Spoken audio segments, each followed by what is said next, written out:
Y'all listen to this. This is the kind of stuff we should have been focusing on instead of trying to taint everything. I think somebody did focus on it. I think they created it, but then nobody care. It's one of those things people be like, "Want nobody to make no money? Can't get no money like that." Anyway, listen to the kingdom of God is as if a man should scatter seeds on the ground and should sleep by night and rise by day, and the seeds should sprout and grow. He himself does not know how, for the earth yields crop by itself. First the blade, then the head. After that the full grain in the head. But when the grain ripens, immediately he puts in the sickle because of the harvest has come. Because the harvest has come. That's a job for people and everything. And as soon as it harvests, they go ahead and put it up. You just drop the seeds on the ground and the food grow. You really won't have a problem with population when you can do it like that, right? Just saying.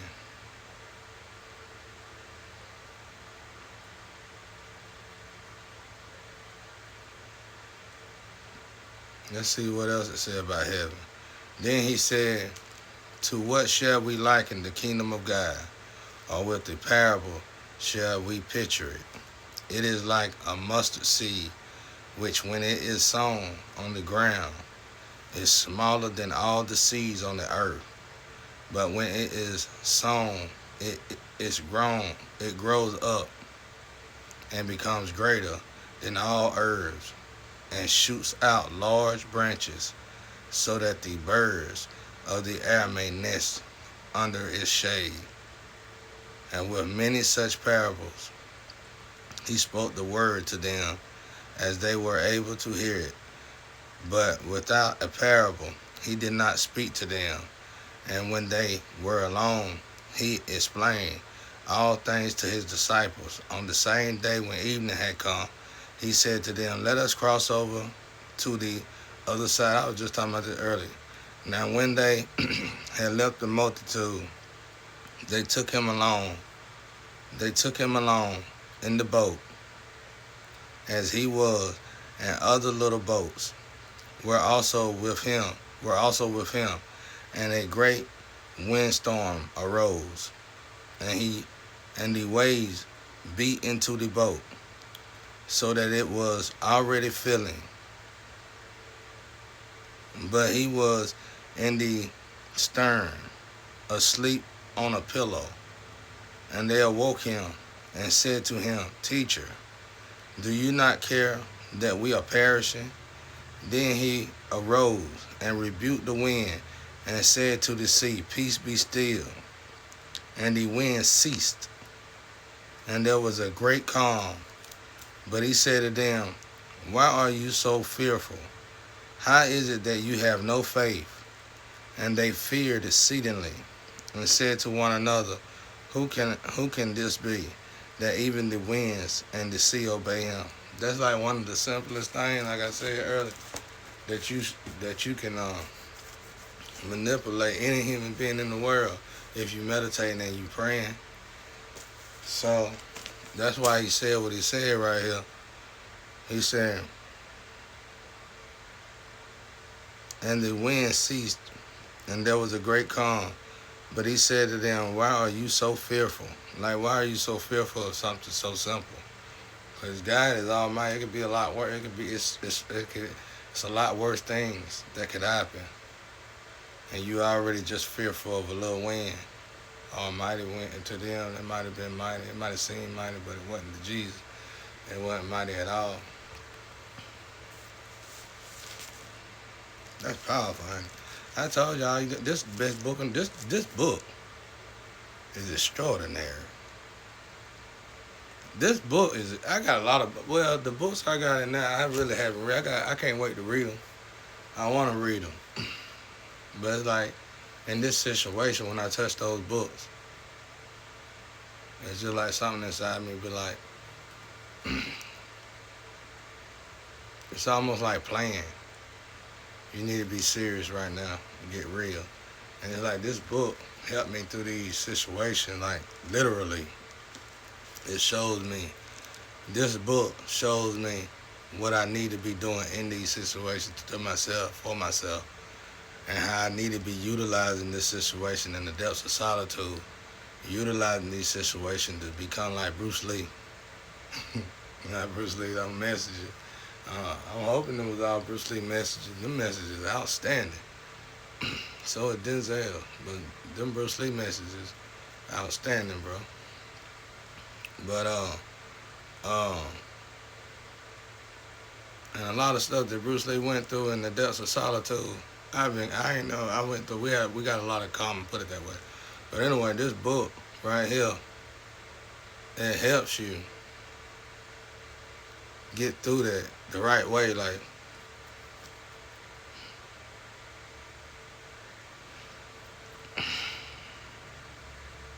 it's like the depths of solitude. No telling how long. It was one more person in the Bible had one.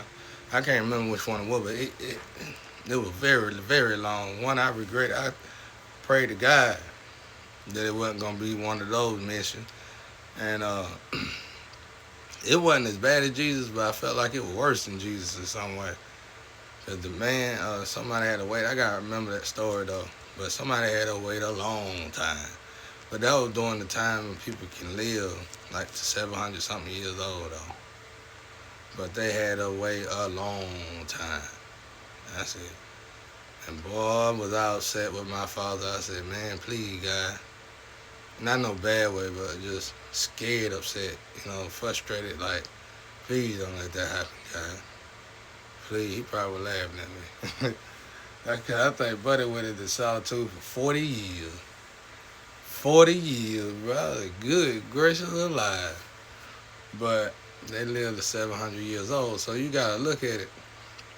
But anyway, in this book, it tells you what you should be doing. Like, you might be missing something in your life. You might be good with God. You might be strong with God, but you might not have patience.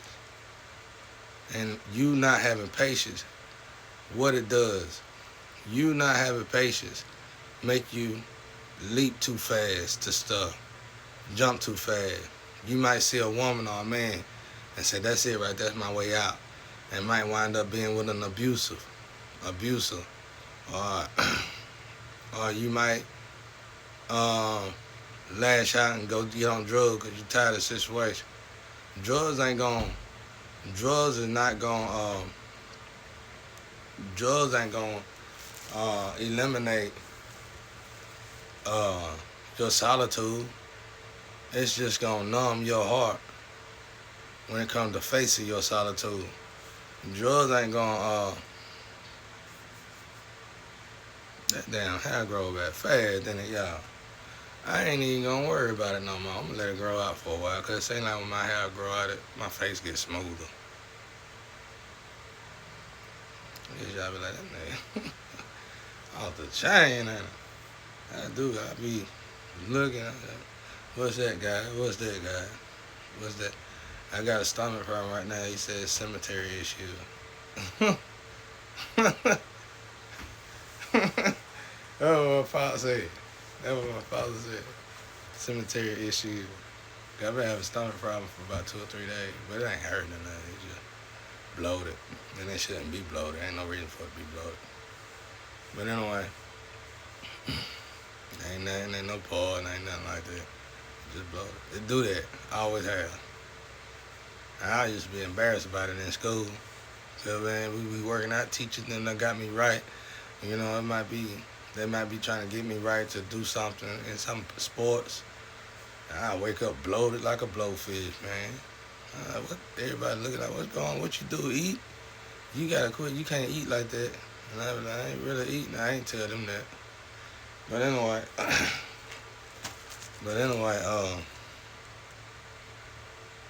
it's a rest, cemetery arrest. That sound cool, don't it? Cemetery arrest. I guess arrest. I don't know. Anyway, y'all. But anyway, so this book literally will tell you, Like what you like, it's telling us right here in the beginning. This was something every man didn't know what to do. If we give them all money, what they gonna do? If we give them this, what they gonna? Ain't nobody gonna do nothing. Why you worry about what everybody else gonna do? First foremost, but if everybody, you got the robots doing the work, everybody got equal shares of money. It just said right here. It says right here. God is as if the kingdom of God is as if a man should scatter seeds on the ground and should sleep by night and rise by day, and the seed should sprout and grow. He himself does not know how, for the earth yields crop by itself. First the blade, then the head, after that the full grain in the head ripens. Immediately he puts into the sickles. Everybody got a job to do, because it's going to grow every day. I'm saying if we can make this happen. You got a job to do. We really could. You can plant offset gardens. You can plant offset gardens throughout the whole world. You can section off acres throughout the whole world. And you can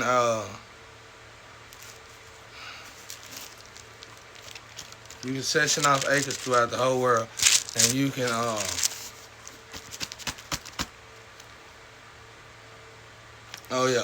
you can set when you section off the acres throughout the whole world, you can secure spots for when you want to build homes, which I say everybody need to go back to pyramid, because the pyramid is just as big on the outside as it is on the inside, and it's underground just as big as it is up above ground.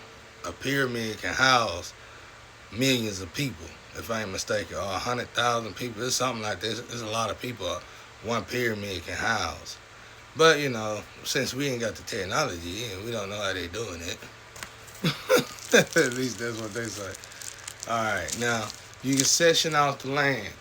Section out the land, and you can build homes in a certain part of the land in the world.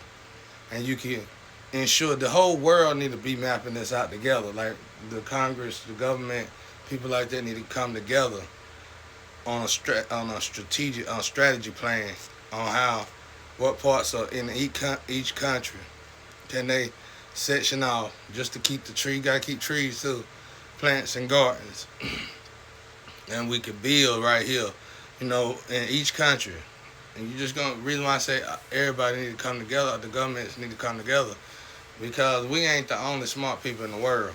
There's going to be there's people out there so mathematical geniuses, they could come here easily and do this for each country with no problem. And that right there is going to secure land and food, because land is the resources. We can't just keep building shit on land. You can't eat concrete. I keep saying that. And you can't keep thinking GMO, the stuff we imitating what's real. It's going to give us the nutrients. Ain't nothing better than organic. They got a movie out saying better than the original, I think. It might be a good movie. I ain't seen it. I'm just saying. That's a hard name to give something, though. It's better than the original, huh? But I ain't seen the movie, so it might not mean that or nothing. I'm just saying. But when it comes to shit like this, real, authentic stuff, ain't never going to be better than the original. So, concrete, you'll never be able to eat concrete like you can eat it off land. You'll never be able to eat your furniture and your car like you can eat off land. You'll just never be able to do it. You can turn it into cookies. You can make a cookie car. You can make a cookie house. You can make a hamburger house. But it's probably going to be imitation. And it's probably going to be genetically modified. And it ain't going to be good for you. You're probably going to die when it's over. So, I'm just saying. Seems like a good example of the way people think these days. But, like I said, this Bible, King James, honestly, I feel like, unless you're going to put the parts you took out, but now, after reading it like this, I feel like it just don't even need to be touched no more. especially if you got a good. I think it's called a 1611 or 1911. One of them. Uh, you got a good one, solid one. I wouldn't mess with no more, y'all, cause y'all, when you go back, you always got some. The enemy always gonna be there, and I think this came out perfect, considering we had bad and good back then like we do now. I think it came out absolutely perfect. I used to even be one of the ones that says half real and half true until I started decoding. It's all that. It's just scrambled. It's like somebody throwed it down and scrambled it up and said, you put it together. You know? So it's all there. Like somebody did something, I think it was absolutely magnificent when they said Jesus said that when he said that on the cross, Eli, sabachante, sabachane, sabachane or something. He said that right there on the cross. And they were like, well, he was begging for his life. And that young guy was a young black guy actually. He said, no, he was actually going to a song they used to sing back in the day and went into the beginning of the Bible. Awesome, dude. Awesome. I'm getting chills talking about it. Awesome. Cause you had me shocked when I heard that. I was like, wow, that was pretty deep. But that's why I say this book, bro. And then it's like when you read this one book, you done read every book in the world. Because in the Old Testament of this book, it literally tells you a way. I can every time I find it in our market, I always wind up something, the Bible get gone somehow. But this Bible, my enemy that wanted me dead gave me this Bible, so I said I was going to always keep this Bible. The person that wanted me dead and was supposed to kill me gave me this Bible. And, you know, basically like this is your last book you're going to read. I'm going to kill you and take your powers away. Literally said it just like that. So, and I told that person, I said, I'm going to keep this Bible because you ain't killing nothing.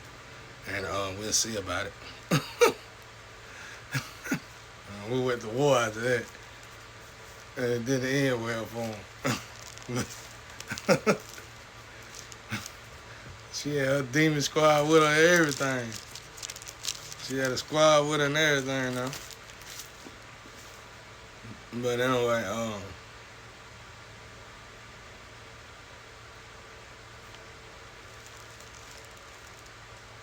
yeah, in the Old Testament, it tells you exactly how you're supposed to eat. All of us humans, how much meat we supposed to eat, how much and how we should alternate fruit and vegetables. It's like a season where everybody's supposed to be vegans. Everybody in the whole world is supposed to be vegan. It's like a season where everybody in the whole world is supposed to be vegans, and it just distinctly tells exactly how we're supposed to eat somehow. But you gotta read it. It's like 2 chapters, but you gotta like put it together. Same thing with incense and stuff. It tells how you burn them. The altars is really just in the Old Testament. New Testament kind of got rid of the altar. Heaven's my altar. I had an altar, but you know, heaven my altar now. You know, we evolve. I evolved. Let's just say that. I ain't saying altars is bad. I really don't know much about them. I just knew I liked to keep stuff of God and my grandparents. But hell, when I got robbed, they took all that and made sure I couldn't get it back. So that's when I really started just reading a lot. But anyway, heaven my altar now. But yeah. So anyway, in the Old Testament it tells that, and I went by this regimen. I went by it. And man, I think I was about 200 pounds. 189, 200 pounds. I couldn't get out of there. Trying my best to get out. I was always at 190, 200 pounds. But I need to be at 155 because of my weight. No bigger than I can't remember, 165 or something. And I wasn't getting there. But I finally got down there. And I started fasting a lot. And I read this part in the Bible. And I tried to eat like that, but it's more expensive. If you can't use your garden like you want to, it's more expensive these days to eat like a vegan or anything. So I couldn't do it to the T. But if you do it according to the way this Bible, everybody be small. Everybody will be small.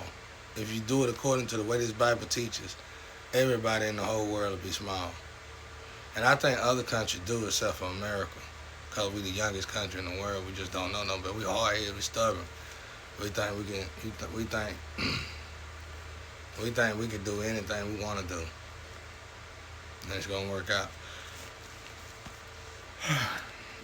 Excuse me. But anyway, yeah. Just like I said, everything you want to learn, everything about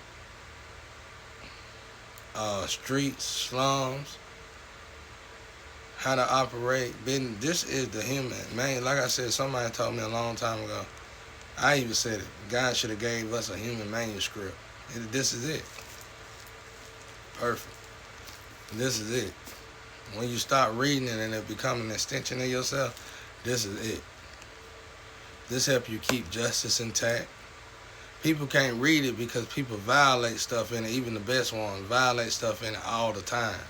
And some people literally feel like they got to violate stuff in it just to have a job, because some jobs violate the Bible all around. So that's that. Peace and love out there.